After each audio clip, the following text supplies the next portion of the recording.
The penultimate day of the Paris Paralympics was extremely dramatic and controversy-ridden, particularly if you're an Indian supporter who's watching along.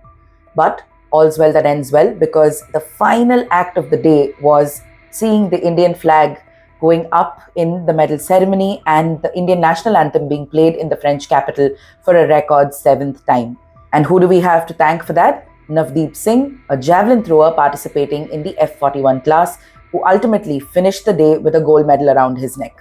Like I said before, this event was extremely dramatic, and in this video, we'll really dissect how Navdeep got to that gold medal, particularly because he finished the event officially at the end of all the throws in silver medal position. This was a very interesting javelin final because it had three very strong contenders. One, of course, is Navdeep, who we saw manage some incredible throws over the course of the final. The second is the Iranian Sadegh Beit Sayah, who is the silver medalist from the Tokyo Paralympics. And then we had China's Sun Pingyang, the erstwhile world record and Paralympic record holder, and of course, the gold medalist in the Tokyo 2020 Paralympics. It was a very intense final. Navdeep got off to a little bit of a shaky start with a foul throw to begin with, but he quickly registered a very impressive beginning mark of 46.39 of his second throw. Now, of course, snapping at his heels was the Iranian Sadegh Beit Sayah, who managed to begin his campaign with a 43.48 meter throw, but he quickly upped that to 46.84 meters. The Iranian was extremely animated, as was Navdeep. There seemed to be a competition as to who would show more aggression when it came to their throws, the run-up, and just their celebrations right after. In his third attempt of the night, Navdeep managed what was a Paralympic record mark of 47.32. That would end up being his top mark of the night, but this really got him pumped up, and he was in that gold medal position for a fair amount of time before the Iranian first threw a foul throw of his third attempt and then managed 43.87. He was not really happy with that, but he quickly recovered to 47.64. That was a massive throw, and that pushed him up to gold medal position. In the three throws that remained for Navdeep, he would manage two fouls and an attempt of 46.05. That was not enough for him to dethrone the Iranian, and he would finish in silver medal position. Although there was disappointment written on his face, he ended up, putting on his India colors, the India tracksuit that the athletes wear, and he ran to his coach and began celebrating immediately after. Right after Navdeep's last throw, the Iranian, of course, Sadegh Beit Sayah, was watching very closely from right behind him, and he began celebrating when he knew that Navdeep hadn't crossed his best mark of the night. Sayah's own final throw of the evening was a foul, but doesn't matter. The three places were set and the Iranian topped the podium. Now, through the course of this javelin final, we saw, while we were following the event here from India, that the Iranian had accumulated 2 yellow cards. Now, we don't exactly know what instances really warranted these yellow cards because that wasn't shown to us, and we have no means to tell that based on the official scorecard as well. We're yet to get any sort of confirmation or any sort of clarification from the Iranian contingent.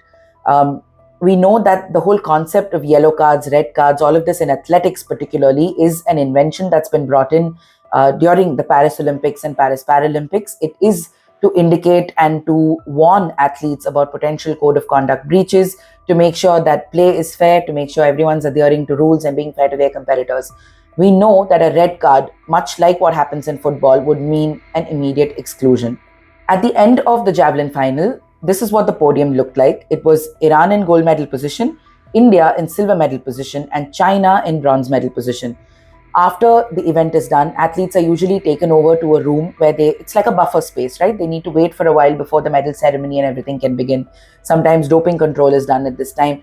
So when the medalists were waiting for the formalities to begin and for just some instructions to come into them, an official, and this is something that Navdeep confirmed to us, an official came in and showed the Iranian a red card. Now, a red card, like I said earlier, means an exclusion, in this case, a disqualification from the event. So neither will his marks stay, neither will the results stay, and the podium gets updated automatically.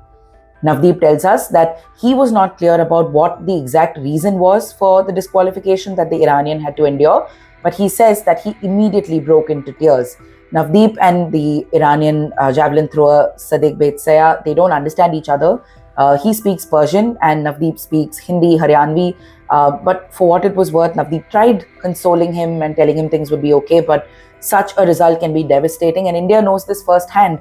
We know exactly what happened with Vinesh Fogart just a couple of weeks ago in the Paris Olympics, and incidentally that too was in the last couple of days before the tournament would finish. So it was a lot of late drama. We saw rules in one case going against an Indian athlete, and in the other case going in favor of the Indian athlete, which eventually ended up bumping him to the top step of the podium. Now, when we talk about these 2 yellow cards, we're trying to just zero in on what could potentially be the instances that would have led to officials reprimanding the Iranian for his behavior. One instance was after one of his initial throws, he ended up turning back to the audience, to the crowds that were cheering him on, and he ended up gesturing in a way as to cutting his throat, like, what competitors would do. That particular gesture could have been something that would not have gone too well with the officials. That could potentially be warning number 1. The second was in his last throw of the evening, of course, which he had fouled, he had overstepped the line. In celebration of his gold medal, the Iranian ended up walking right into the green area, which is where the javelin is really thrown. And that's not really allowed in the sport or in the Olympic disciplines. You're not supposed to get into the field where the instrument or the tool that you're throwing will be measured. So that could potentially be a digression that the officials would have reprimanded him for. But there was a third instance as well, and this third instance is what is viral on social media. Everybody's talking about it. Even the Iranian coach happened to speak about it, and we'll get to that in just a minute. We saw after the event was done, after the celebration of walking into the green was done, the Iranian really ran across to the seats where athletes are allowed to sit during the tournament. He reached into his bag. There was an Iranian flag right on top. He reached beyond that right into his bag and dug out this black color flag with red color writing on it. Now, I don't understand Arabic. I can't read it. So I'm not going to speculate as to what was written on it. There is, of course, a lot of people, Iranians, Muslims, who are coming up and saying this is a flag of the Imam Hussein. There's a lot of religious and cultural significance of that flag in religious history for the community. But that's, of course, we don't have that in writing or in a verbal statement from the Iranian contingent. So what was on that flag? What was the purpose of unfurling that flag? These are things that we'll wait for the athlete or at least the country's representatives to answer themselves. Would probably be most appropriate in this case, given the sensitive nature of what exactly happened there. But this particular bit of unfurling a flag that is not one's national flag is something that could go against a contingent. Devendra Jajaria, who is the chief of the Paralympic Committee now, of the Indian Paralympic Committee, he clarified this saying, submitting your country's flags are one of the first things that nations do when it comes to competing at the Paralympics. These are flags that your country will be known by, your athletes will be known by. We know how much of a ruckus Russia and Belarus has had to deal with because they're not able to compete under their flags. They've been banned because of the war that's been happening against Ukraine. It's very similar. The rules are very similar for everybody else as well. You submit a flag and you have to compete under that flag. So any other flag, it could be religious, it could be a social cause, it could be political. You're not supposed to unfurl that. You're not allowed any sort of political messaging. In the Olympics, we saw how an Afghan breakdancer just had a message written on her back and her performances were disqualified. It was completely considered null and void. That's potentially something that could have happened here. I was just looking for resources online, trying to see if the Iranian contingent has spoken to anyone. And I saw this interview that the Iran coach gave to Radio Iran International. And he's talking about both the gesture that he did, this gesture that the Iranian athlete did in one of his earlier throws, and about that flag, and about how, the rules are clear for everybody. And even though the athlete performed really well, even though Sayah performed so well, he had a Paralympic record to his name if this result had stayed the course of the night. But because of that one mistake, and we are, of course, veering towards the flag and the symbolism of it, but because of the mistake that he has made, he will walk away without a medal in the Paris Paralympics. Now, what this means for Navdeep, of course, 7th gold medal, 29th medal overall for India, but it also means that the new Paralympic record mark will go to him. The older mark was 47.13 meters, which was by Sun Pengyang, the Chinese javelin thrower who participated here as well and then got elevated to silver medal position. Navdeep has a personal best here, which is, of course, a Paralympic record as well of 47.32. We didn't see that being updated on the website, on the official scores yet, but we reached out to the Indian contingent and they confirmed that this would be the new Paralympic mark as well.